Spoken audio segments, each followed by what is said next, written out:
Good morning, dear children. Let us continue the chapter, the pronouns. Today we shall discuss about relative pronouns.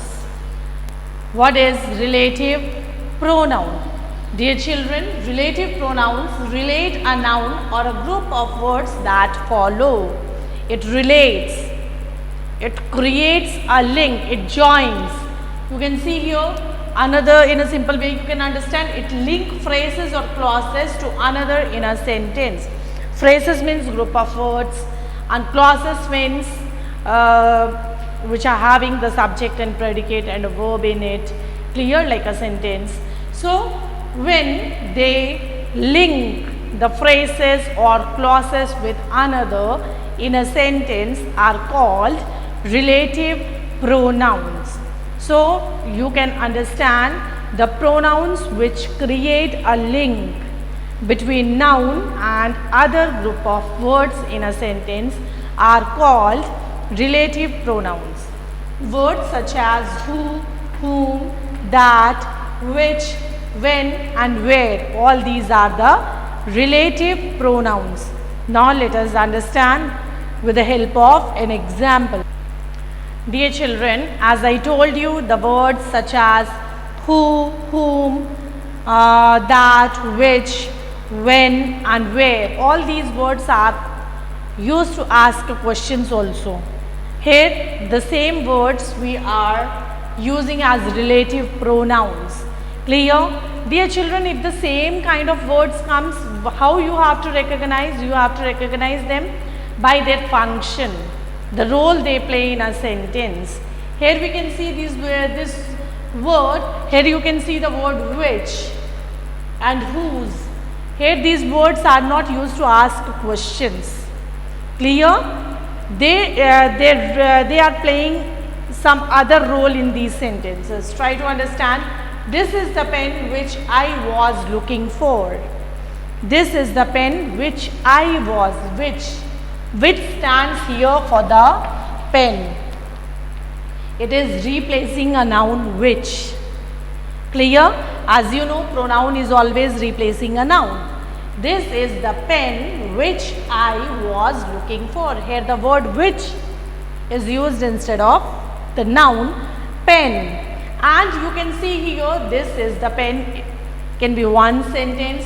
I was looking for. Can be another one. And here the word which is linking them, is connecting them.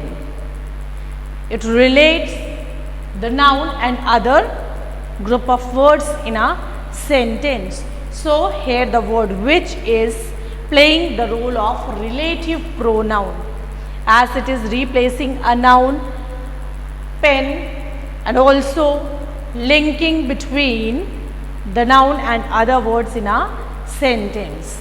Clear? So it is relative pronoun. Another example, this is the boy whose brother is an IAS officer. This is the boy whose brother is an IAS officer. Here the word whose is replaced, is used instead of noun boy. This is the boy whose. Whose stand for the boy. Clear? So again it is linking the noun and rest of the group of words here. So it is a relative pronoun. Dear children, the important thing to remember is in this sentence you can see the boy is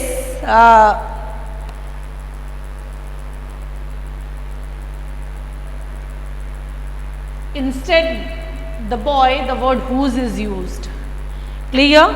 So relative pronouns refer to the nouns that come before them. Here this relative pronoun is referring to this noun which has come before it. Relative pronouns are always referring to the noun which has come before it, and this noun is called antecedent. Antecedent of this relative pronoun. Nouns placed before the relative pronouns are called antecedent. Clear? Now instead this pronoun, this relative pronoun is used instead this noun. So this noun is the antecedent of this relative pronoun. You should always remember this term antecedent, जिसके बदले में, जिस noun के बदले में relative pronoun को use किया गया है वो नाउन उसका एंटीसीडेंट है. Clear? Always remember this. And the simple, it is very simple. Relative pronouns are, pronoun means which is replacing a noun. Here we can see noun is this word is replacing this noun pen. Clear? And also it is linking the noun and other group of words. So it is a relative pronoun. I hope the topic relative pronoun is clear to you, and whatever exercise based on this topic exercises are given in your book, try to solve them. Thank you.